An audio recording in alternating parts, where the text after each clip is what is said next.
Hello, folks. Welcome to Rational Science, directly from Frankfurt, Germany. And what do we do here? We're the only site on the internet that does physics. What does everybody else do? Well, they do mathematical physics, which ain't physics. And it's even the dissonants do mathematics. What is it? They have this notion that science is about doing experiments, about doing equations, measuring, calculating, doing equations, and describing mathematically, making predictions, observations, repeating the experiment, etc., etc. None of that, according to this site, has anything to do with science. Okay? So we have a paradigm shift that we're proposing since the beginning of the century, and that is that science is something else. Science is rational explanations. Okay? Science is not about mathematical descriptions, which is the only thing that mathematics can do, describe. Mathematics has no power to explain. So it's not surprising that the mathematicians since the 17th century, so-called scientific revolution, I call it the unscientific revolution, have proposed that science is about describing, not about explaining, because they could not explain anything. They could not explain a single phenomenon. And what did we end up today? Well, we ended up using that method, right? We ended up with what we have today, irrational explanations in quantum mechanics and irrational explanations in general relativity. Okay, what are these irrational explanations? Well, I'll just give you a couple examples so that I think you can see real quick that they're irrational. Particle can be at two places at once, according to quantum mechanics. And then general relativity, the Earth doesn't fly out of the solar system because there's this unimaginable four-dimensional concept called space-time that is warped and prevents our Earth, our beloved blue planet Earth, from flying out of the solar system. And then you have this singularity known as a black hole, a mathematical singularity that twirls stars around itself, real live stars, swung around by a mathematical concept. And then we have, Big Bang creationism, tachyons, particles that are so fast, faster than light, that they come back from the future. What is all that nonsense? That's physics? So, yeah, no wonder they said, well, no, physics is just the math, the equations, because we can sink our teeth into that. Yeah, but those are descriptions. And like you go into Quora, where I write quite a bit, and which is a site that answers questions and so on. And what do you find? Everybody wants to know mechanisms. They want to know how gravity works. They want to know how light works. What is light? They want to know how electricity works, how magnetism works.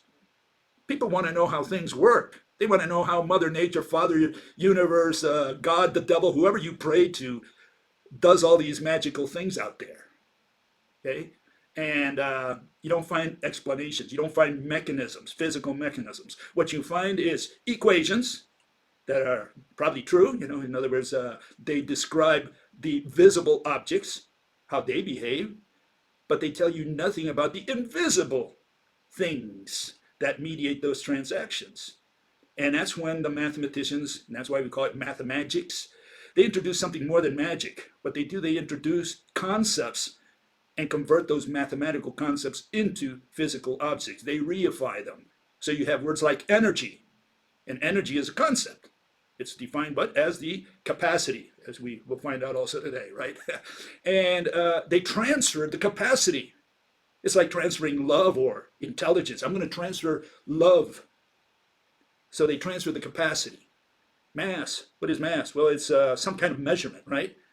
And they're going to move the mass. They're going to move the measurement, and so on. So we have irrational explanations. And so, yeah, we criticize all that in this site. And that takes us to where what we have been doing for the last few months, which is we start out with extinction. And I got into extinction, the subject of extinction, because of relativity. Because all the mathematical physicists out there, physicists being with quotation, they believe we're going to live forever. We're going to get out of the planet. At least if you ask the people at NASA, right? They're investigating all this stuff out there, how to travel to Mars, and from there on, maybe to the nearest star, the Alpha Centauri system out there. And yeah, and then we're probably going to expand to the galaxy, throughout the galaxy. and have all these level 1, level 2, and level 3 civilizations. What the hell is all that? I'm saying we're about to become extinct here, folks. We're at the end of the line, and these people are talking about the future. There ain't no future. And so we start out with extinction, and a fellow yesterday pointed me into the direction of an article that was written by he's an editor of of Nature, and he wrote the article in Scientific American, and his name is G or I think that's how he pronounces his name, G, or like in McGee, maybe Gee. I'm going to call him G, like gee whiz. Okay, so this is the fellow. Okay? And he wrote in Scientific American. Humans are doomed to go extinct. Yes, he got that one right, no doubt about it. We're about to go extinct.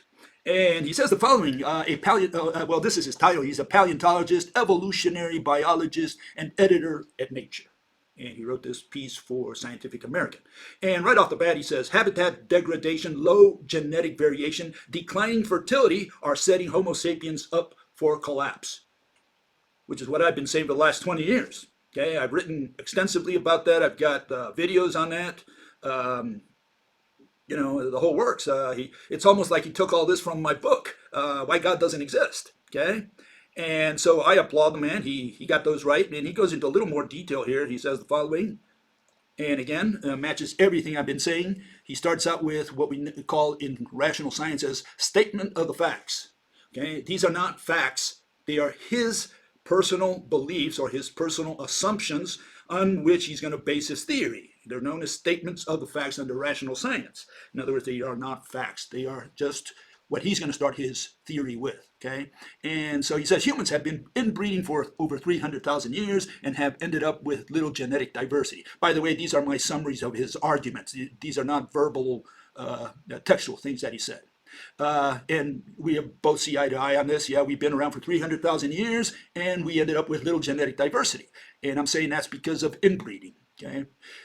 Next main point, since the 1960s, population has more than doubled, whereas sperm quality has declined, possibly due to pollution and stress. Other than the pollution and stress, we see eye to eye on that issue as well. But the birth rate has declined in great measure due to women's emancipation, and global population will reach its zenith in mid-century. Okay, and here you see these are the growth rate, population growth rates. Okay, and what they tell us is that yeah, if everything stays the way it is until now, we're going to end up with with a zenith. In other words, a maximum population sometime around this century, and the numbers now point to around mid-century. Okay, and okay, let me go with his conclusions then. Let me finish that other one there. Economic growth is unsustainable. Totally in agreement. Where we disagree is in this last statement, because resources are finite. That's just going to be his argument. Okay? And yeah, there we have a big problem. It has nothing to do with the finiteness of resources. Okay? And so his conclusions are something like this. The cause of extinction is usually a delayed reaction to habitat loss. Absolutely not. And habitat becomes degraded. There are fewer resources to go around. And again, I'm going to say absolutely not. Okay, so we disagree completely on that. Our theories diverge at this point. Okay, let me get this out of here. Give me a second here.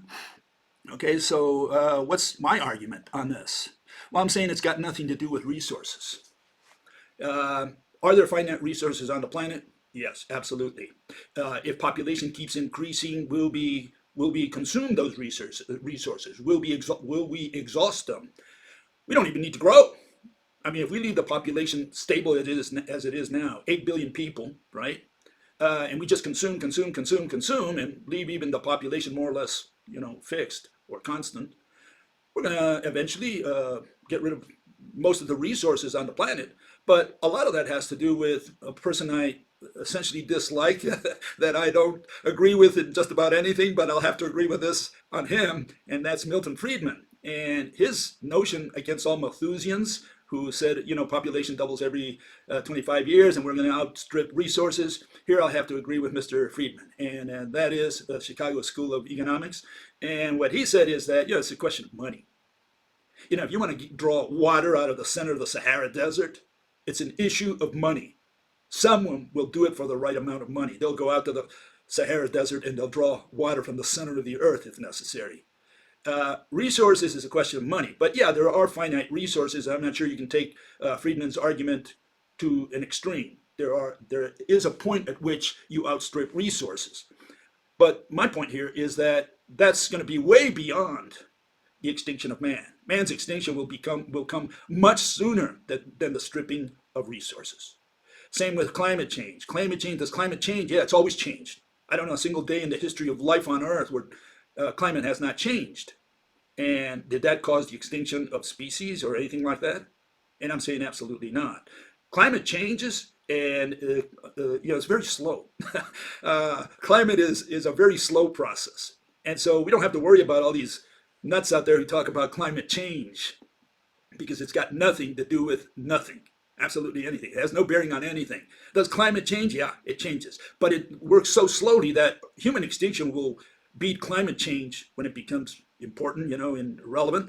It would beat them by a mile. Human extinction is right around the corner. Okay? Is it because of resources? Is it because of climate? Is it because of disease? Is it because of an asteroid's going to hit us on the head? Is it going to be because some volcano is going to erupt? Is it going to be because some supernova is going to wipe us out like in the Ordovician? No, absolutely not. Mass extinctions never occurred because of catastrophic accidents. It's, again, the religion of mathematics, okay, that penetrated paleontology, specifically with Mr. Luis Alvarez, and he made it famous, this asteroid theory, right? 1980s. And even before him, you had, people who talked about that all the way to Georges Cuvier in the late 18th century.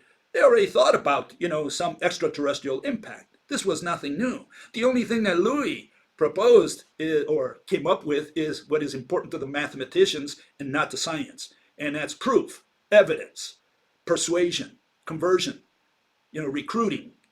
That's what it was all about. Because mathematicians emphasize recruiting, proof, evidence.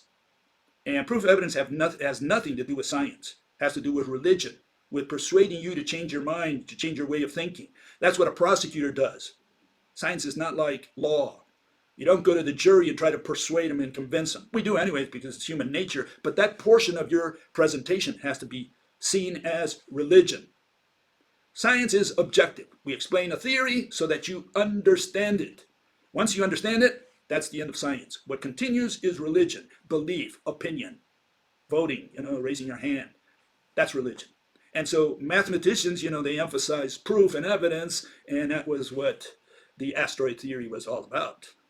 And so, here's the big picture of how mass extinctions happen. And I always emphasize that you got to do extinction 101 before you do extinction 102.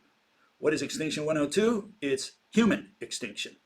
And first, before you do human extinction, you have to know something about extinction. You have to go to kindergarten extinction class and learn something about extinction. You can't just jump to human extinction and say, oh, I know how man's going to become extinct or how he will not become extinct. No, first you got to go to extinction 101 and find out what that's all about. And so here's extinction 101 from my point of view. Okay, this is the objective theory of how extinctions happen, mass extinctions. Okay, I'm going to talk only about mass extinctions. Okay, and here, one picture is worth 1,000 words. Okay, what you have is different types of plants that govern millions of years in these different epochs or ages or whatever. And so you have primarily there, we'll see the seed ferns in the days of the Permian and the Triassic. You have the age of gymnosperms, or you can call them conifers, in the Jurassic and Cretaceous. And today we live in the age of angiosperms. We're the age of mammals. And you can see what happened here. If you were standing at the beginning of the Cambrian, 542 million years ago, well, you would look forward, and what you would see is that when the ferns disappeared, well, the mammal-like reptiles disappeared. And when especially the cycads, because Jurassic was known as the age of cycads, but when the conifers disappeared, the dinosaurs disappeared. And guess what's going to happen when the angiosperms disappear, especially the angiosperms we eat, because we don't eat all angiosperms, okay?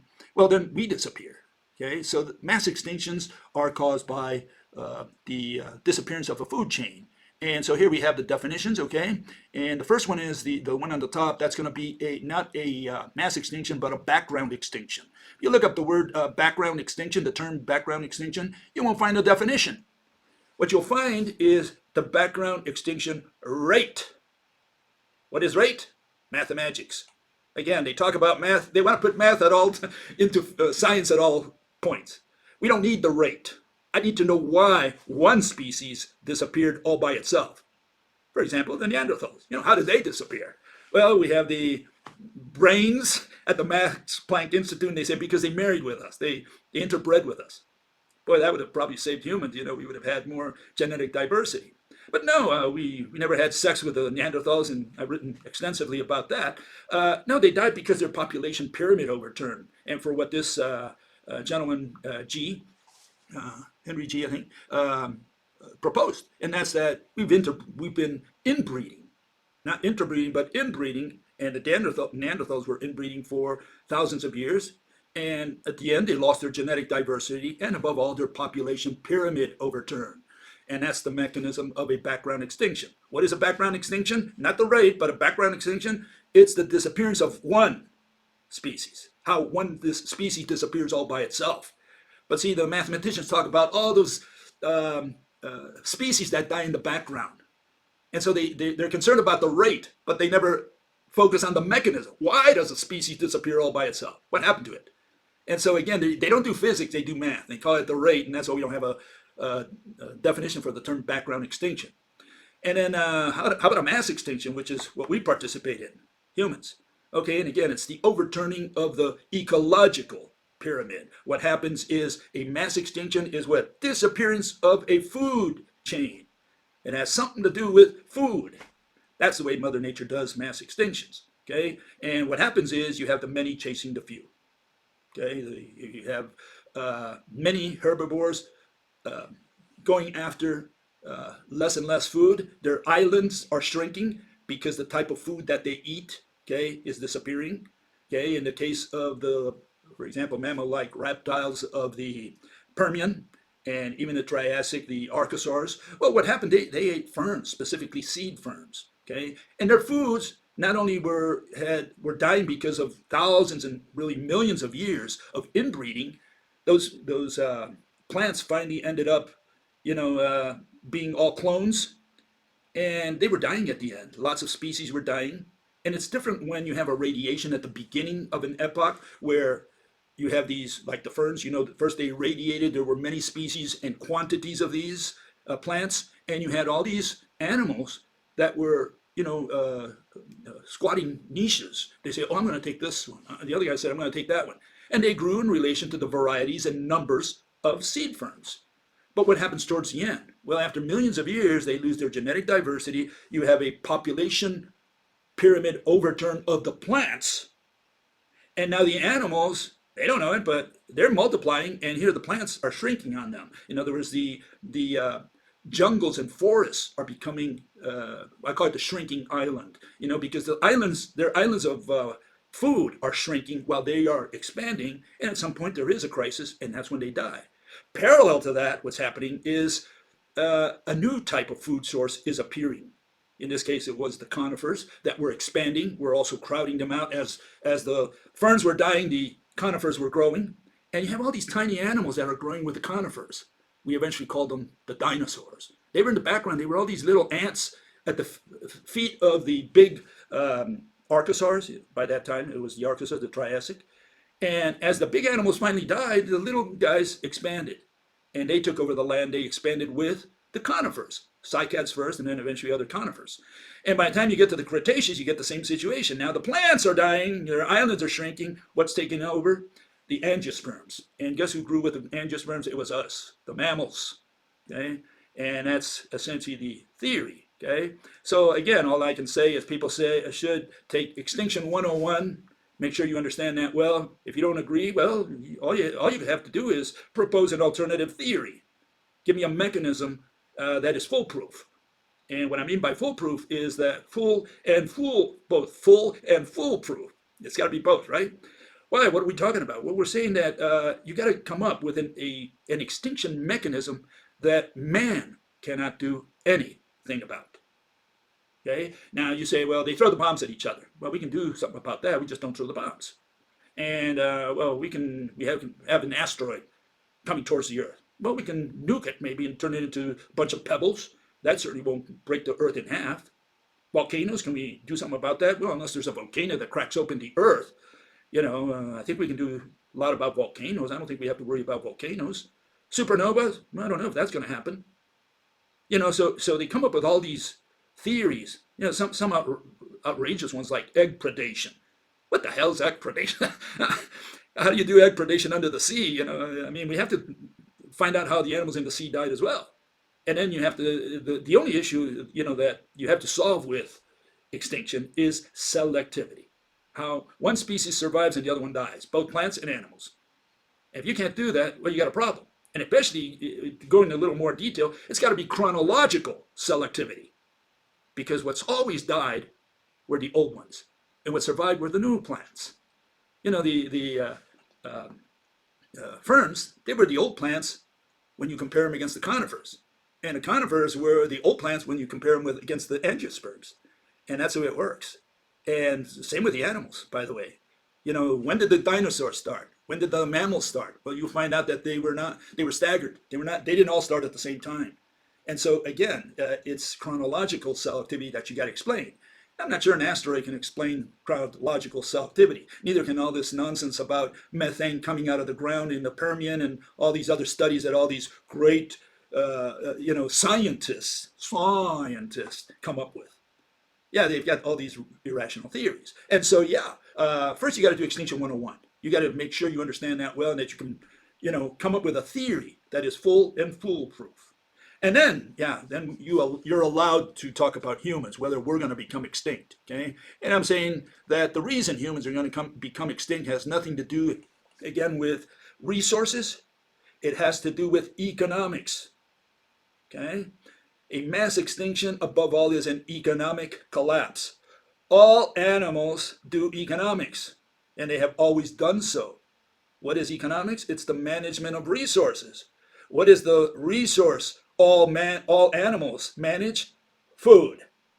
That's their daily task. They manage food. The lion goes out there, he manages food. The cow goes out there, manages food. Even the ants go out there and manage food. Every animal has an economic system. When that economic system collapses, that species collapses. And if it's widespread, well, we call it a mass extinction. And in the case of man, it's not going to be resources. We've got resources to last us for a long time. Because, right now, our economic system is going to beat that by a mile. Our economic system is going to collapse because it's an inverted pyramid scheme. All corporations expect to sell more next year. And what does more mean? It means demand. What does demand mean? What is demand? Population. So population driven, but nothing to do with resources, but to do with our economic system, man's artificial economic system. We have a system that's dependent on demand. There's got to be a pull. It's a bootstrap mechanism. You pull on your bootstraps and lift yourself up. That's how our economic system works. And what we're doing is, we have to have more population, always demanding more products. In fact, I could solve all the problems on Earth very easily. If we could have the Klingons, right? 1 trillion of them. Or the Martians, 1 trillion Martians, suddenly put orders to Earth and say, we need all your products. We need your food. We need your television sets, your cars, your ships, your services. We would be out of a mess. We would have, we had 1 trillion people out there, buyers, demanders, demanding our products. We would be in good shape because suddenly all the factories would be put to work. There'd be lots of jobs. Corporations would be steaming hot. And the problem we have today is that we're saturated. Everybody's already got all the manufacturing products that we need. Everybody's got first a house, more or less, a roof over his head. Everybody's got a refrigerator, an oven, a washing machine. You replace them every 10 years, whatever. So we don't need those products like we did when they were first invented. When those items were invented, very few people could have them because very few people could pay for them. Well, the prices came down, everybody started having them, companies made their profits, they move on to other products, and today we all have these things, more or less. And so the question is, we have all these products. So manufacturing now has died. We don't need manufacturing. In fact, someone asked a question about that. I'll get to that in a second. Has manufacturing died on the planet? Well, it's dying. Big companies, big countries such as the United States, countries in here in Europe, 80%, 85% of their economics, their GDP, right, is services. Manufacturing is anywhere from 14 to maybe 20%, and agriculture is somewhere around 1%, 1 to 2%. That's it. So we don't do agriculture anymore because we're so efficient at it that we don't need people, and it's not a big portion of GDP. Manufacturing, same thing, not a big portion of GDP or of labor. Labor is all in services today. And even within labor, even within services, I mean, we're moving from hands type labor services, hair cutting and landscaping, where you use your hands, to we're moving to internet services, leisure, entertainment. We're all in the entertainment business. And so people are moving into that. Everybody wants to hit it big. So everybody says, oh, I'm going to start a YouTube site and collect money on ads. And everybody's moving in that direction. And what do you need for that? You need programmers. Again, people moving in that direction. Data, people who put data in the system and so on. So we're going into this abstract world. And like I say, that's unemployment, masked unemployment. Why is it masked? Because you're not really doing anything. What you're doing is passing money around. I give you your salary, you go out there and give it to someone else, and that guy gives it to someone else, as long as you do just services. The only time it becomes productive, where you have growth, is where all that money turns into something tangible. You got God and yourself up there looking at the earth, okay? What do you see? How do you determine growth? Real growth. Well, you look at buildings, you look at highways, you look at bridges, you look at the things that you can see, boats and cars and even, fields of corn and so on. Do you see the services? Do you see the promises, the contracts? Do you see your insurance? Do you see your banking account? Absolutely not. There's no such thing. Do you see Bitcoin? No, you don't see Bitcoin. Bitcoin's just a number in a computer. And like I said the other day, as soon as the Russians go out there and knock those satellites out, we have no internet, and that's the end of money, because all money's on the internet. Anyways, long story. The point is, what's going to collapse is our economic system. When it does, not if, but when it does, no one has any incentive to produce food. What do we die of? Food. Lack of food. Starvation. That's where most of the people probably die of. But then, add to that, we will probably have fireworks. We'll have the nukes being thrown from the Russians to the United States, the United States to China, and so on. There's going to be great fireworks. So please stay out at night with your popcorn bag, and watch them. So that's going to be just an added point. So it's going to be a mixture of starvation together with nuclear weapons. So it's going to be a lot of fun. And I think that's coming up very quickly. I can't even, could be months, could be years. I don't know. I can't tell you. I'm not an astrologer. All I can tell you is I don't see how we can get out of it. And that is a foolproof mechanism, because our system will collapse. We cannot grow forever. Okay? So there's nothing humans can do about the economic system. Nothing. And people say, no, but we can do this. No, we can't do anything about services. We will move into the service business, and we're going to get farther and farther away from manufacturing and agriculture, because they're becoming more efficient as we speak. Every day they're becoming more efficient. And here I think I had a trend somewhere. I think I'll have it a little later on, but let's move on to another subject, okay? And that's COVID. Okay, we have this COVID thingy, and Paul says there is definitely something out there. I was wondering the other day whether COVID is real. I think it is. I got my 2 shots, not because I believe in it, but because I had to travel to South America. Just came back a few days ago. And so I got my shots because they drive you nuts with this PCR test and COVID and all this nonsense. You won't believe it. If you haven't traveled, well, you better get your shots, because they're going to make life very miserable on you. Okay, I was skeptic for a long time because I'm around a lot of public in my job, and somehow I avoided it until about 3 months ago. I got it, and I instantly realized that I had it because it had I had some symptoms I had never had, along with some that I have had. Anyway, I was better in a couple of weeks. Apparently, I had the Delta strain.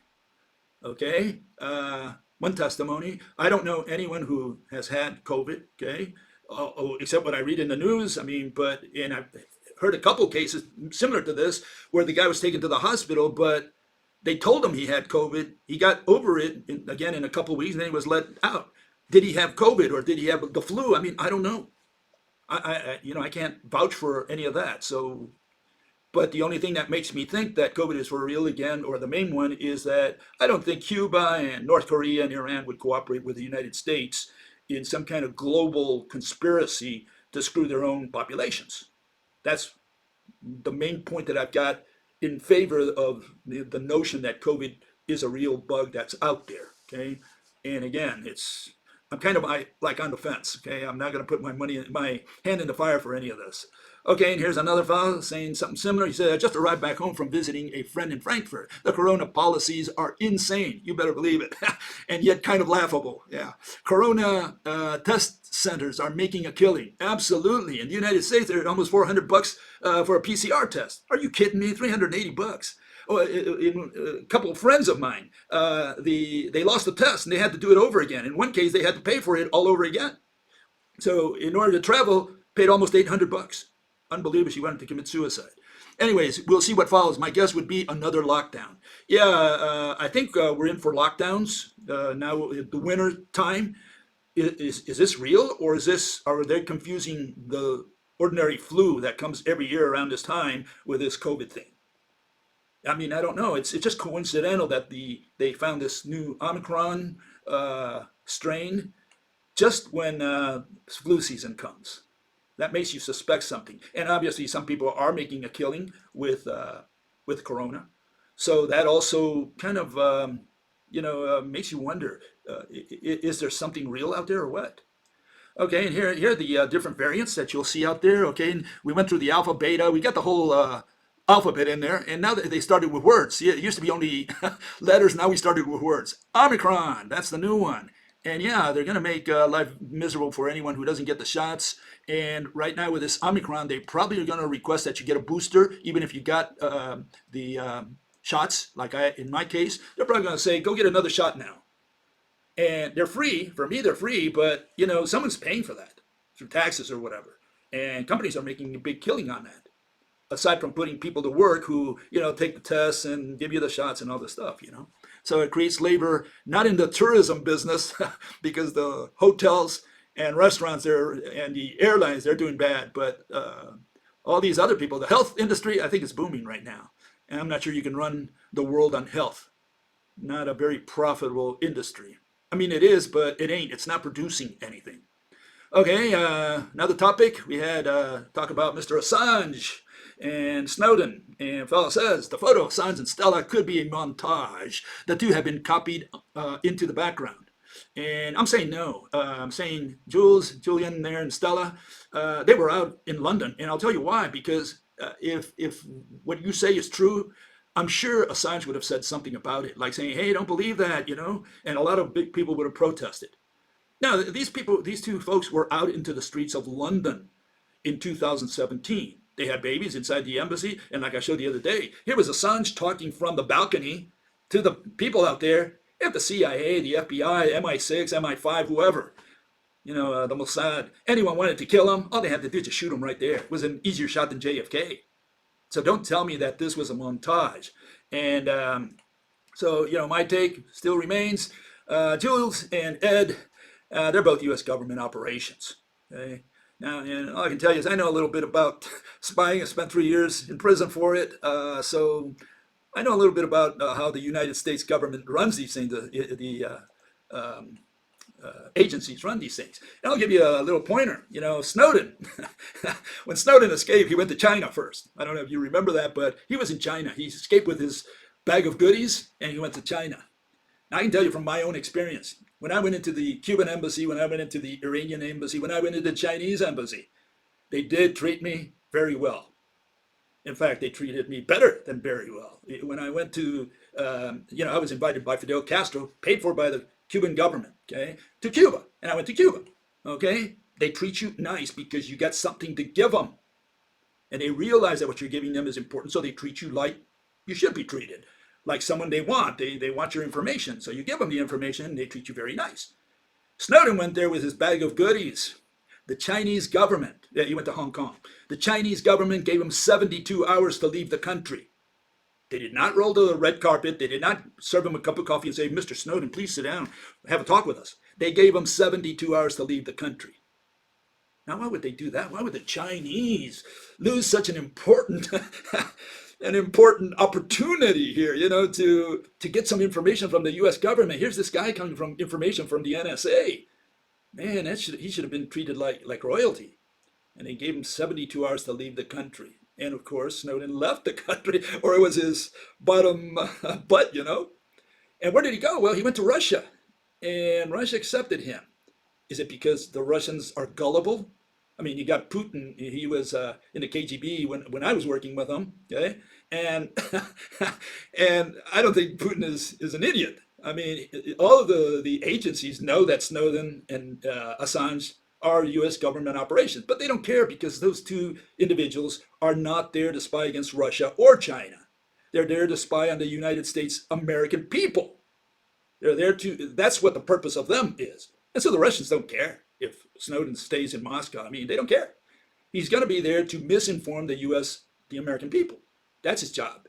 And yeah, with all these, especially, you have the anarcho-capitalists, and they protest against taxes, and they say, the U.S. government's getting into my bed, and, they don't have that power to do that. They shouldn't, etc. And they fight against the U.S. government. They have a different ideology, you could say, a different way of thinking about economics and how the world should be run. And so they oppose a lot of the decisions that the U.S. government makes. And U.S. government says, no problem. We're just going to put the leaders of the anarcho-capitalists. We're going to put someone they respect, someone they follow. And that's the job of Snowden and Assange. They are the leaders of the opposition. That's the way you conquer them. And yeah, it's good. That's the way it works. Some people believe him. Okay, it's up to you. You believe him. Okay, U.S. began as a constitutional republic, says one guy. Okay, it was invaded with a democracy psyop. Currently operates as a corporation and is well on the way to oligarchy. And he defines these, and I think he's got a point here. Okay, it had concerned me for about 35 years that people believe we live in a democracy as they pledge allegiance to the republic. Free republic for which it stands, one nation under God, etc., etc., right? Okay, and so, yeah, he defines it. He said, what is a republic? What is democracy? What is a corporation, right? Command economy? And what is an oligarchy? And yeah, you would think that this fellow is right. I mean, does the U.S. resemble more a republic or a democracy, or does it resemble more like a corporation and an oligarchy? Think about that, okay? His point is well taken. Okay, another fellow along the same lines. He says the following. Let me put it over here. He says, on democracy, we've run the experiment and it failed. Just like everybody in history always said it would fail. And for the reasons they said it would fail. Okay, because all you do is create an oligarchy that can buy its way into power. Again, oligarchy. Some of these people believe in oligarchies, and that's why they had to bring Assange and Snowden to convince them, just follow us. We fight against the U.S. government just like you do. We're going to be the leaders. We're going to be the generals of this revolt. And so what we have is a globalist oligarchy that's bought its way into power. Okay, and they're burning down our civilization, which is what say oligarchy will do, as they'll take the commercial and extend it beyond the moral. Okay, there are a lot of conspiracy theories. All I can say about conspiracy theories, you don't reject them all. You got to choose them carefully. Okay? You don't go with the flat earthers. You don't go with people who say that we've never been to the moon. They can say whatever they want. And the intelligence agencies like to lump all conspiracies in the same bowl. They like to put them all in there and say, oh, all these conspiracists. And so they put the guy who says that JFK was a conspiracy together with the guy who says 9/11 was a conspiracy, together with the flat earthers and the guys who say that we never went to the moon. So they lump them all together and say, they're all these conspiracists. No, you got to choose them carefully, because the intelligence agencies either mine the field with conspiracies or stimulate them once they're on the field. So it's in their best interest to create this potpourri, this many theories, because it confuses people and say, I'm not going to believe any of those. I'll just go with what the government says. That's what they want you to believe. And so, yeah, they mine the field with all these conspiracies, or again, support them, stimulate them, because it's in their best interest. Who's going to think of JFK being done by the CIA and the mob, when those theories come from what? From a conspiracist. Who's going to believe them? A conspiracist is a nutcase. So you don't believe in the guy, and that means you got to accept the government's version. That's the default. Okay, another fellow says regarding democracy. Here we have it. He says America wasn't even meant to be a democracy, and it still isn't. It's a republic. People don't vote in presidents or for president. The electoral college does. Well, it's still a democracy. Democracy essentially is rule of the majority. You could say that's the best way to define it. And you had people like Plato, and they were against democracy. They said, no, it should be the philosopher kings who rule, because you have a small group, essentially a small group of rich and smart people, and you have masses of dumb people, and you're going to let the masses of dumb people govern? No, he said, no, you got to have this oligarchy govern, the philosopher kings. And so we have the philosopher kings. We have Trump. We have all these philosopher kings out there, right? You got to bow down to them. They're the rulers. And not only here in the United States or even here in Germany, but Putin, he's philosopher king in Russia. You have Xi over there in China. All these are philosopher kings. And they're more like economic kings, right? Okay, there is a hypothesis of how sex passes from one reproductive to an act of pleasure. Well, and another fellow says, pleasure is the bait to make reproduction more likely. Talking about homosexuality there. And again, I'm saying the argument of the homosexual lobby is that, sex is for something more than just reproduction. Of course, they had to say that because two men cannot have a kid, neither can two women. You can't have the trade, have the double X with the XY in order if you want to have a kid, okay? And so what I said the other day is this was taken out of a report. You can see it in the previous lecture. It says the transition from prokaryote to proto-eukaryote to the last eukaryotic common ancestor, LECA, last eukaryotic common ancestor. And what happened there? Well, during the course of this evolutionary trajectory, the LECA became sexual. In other words, what preceded eukaryotes, the plants and animals and fungi and all these other things, what preceded them was already sex. That's why plants have sex, and that's why animals have sex, because it was already in their genes. You could say it was the previous generation of things on Earth that gave them this property, this ability to have sex and have offspring. But then the question is, do plants have sex because of pleasure? Do plants even feel the pleasure during sex? I mean, they throw the pollen, and that's a little more less than what we do. Among humans, at least, we don't throw pollen at each other. We do a little more than that, a little more contact there. And so the question is, when they throw pollen, do they have a lot of fun doing that? The plants, do they have pleasure?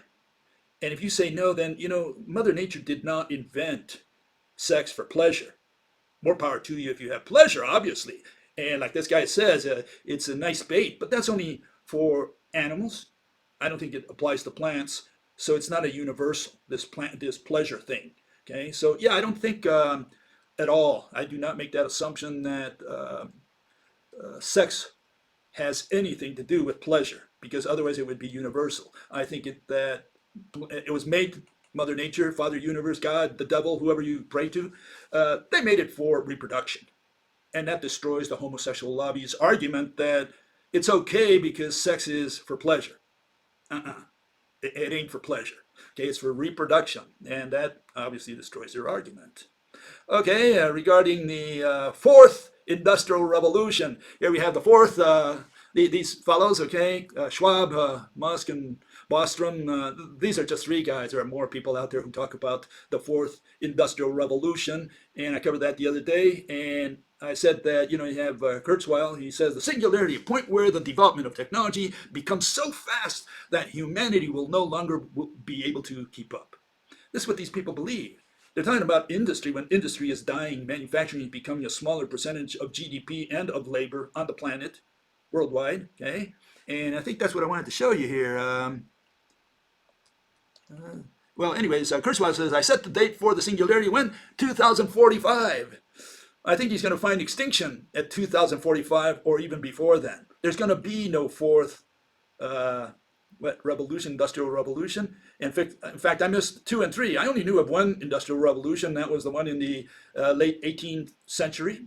That's when manufacturing really started to pick up, and people got out of the farms. They started coming into the cities in the advanced nations, right? And what was left behind was a more and more and ever more efficient agricultural system. And so, yeah, the people went to the cities. They started working in the cities, providing the farms, the country, with machinery that produced in much better quantities and quality than when we had humans working, with a scythe and so on. And so this was the Industrial Revolution, the only one I know. After that, what these people are talking about is some minor changes. We went from machinery to electronics. Great. They call that the revolution. No, revolution is when you involve the masses. That's a revolution. Revolution is what happened in France in the late 18th century, what happened in Russia at the beginning of the 20th century. That's a revolution. Masses of people going out there doing something. That's a revolution. But revolution, saying that you changed machinery with electronics and now you start governing with robots instead of with humans, that's not a revolution. Okay, that just shows that we're dying in manufacturing, and what's rising is services. Okay, and so here, a fellow says, criticizing my comment, I said manufacturing is over. He says maybe in Europe or USA, Canada. What about China, India, and Russia?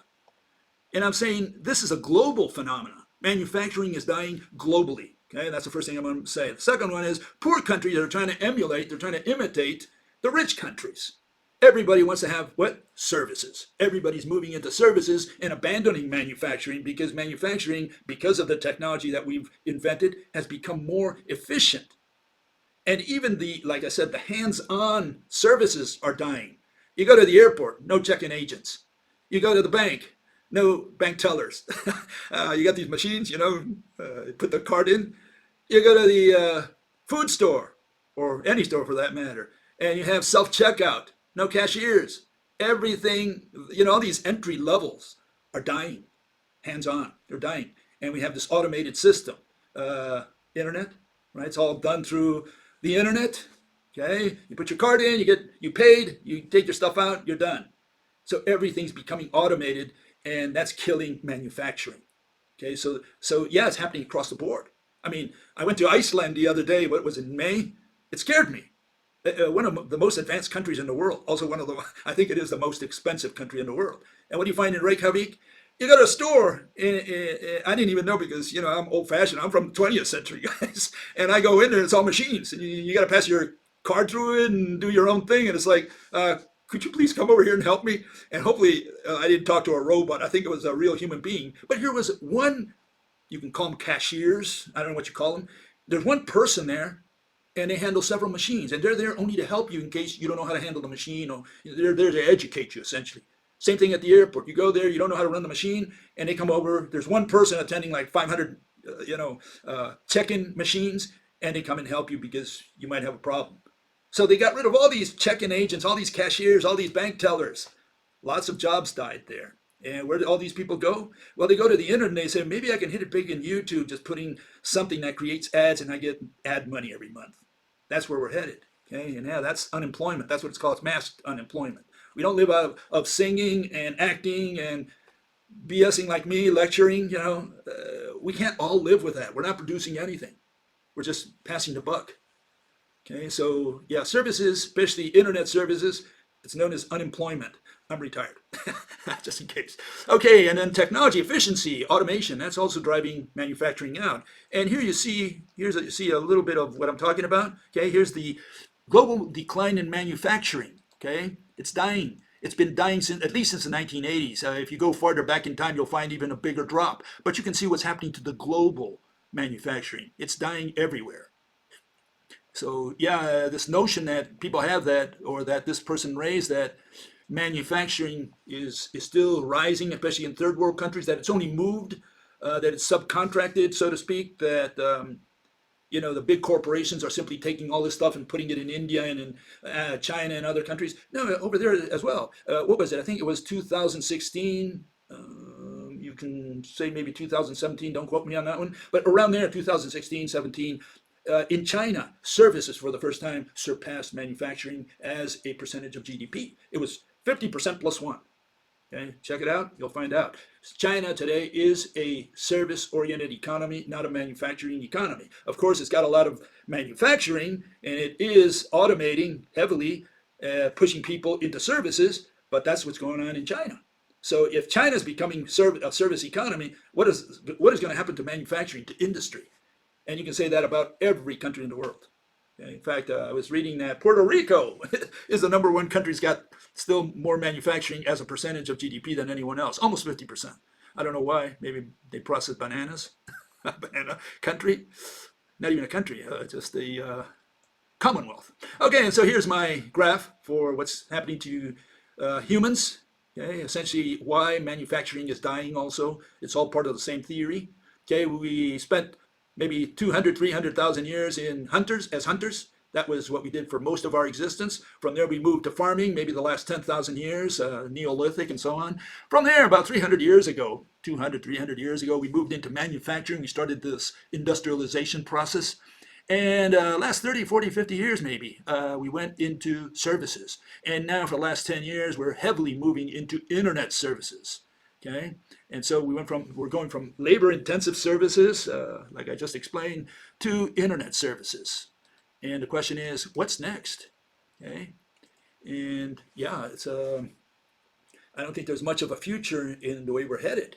Okay, because what's next? What are we going to invent next? You can see what's happened with not only with the timing, the fact that we spent most of our existence as hunters, then we went to agriculture, small piece of that whole range of time, only 10,000 years, which is a drop of water almost when you consider that we've been around for 300,000 years.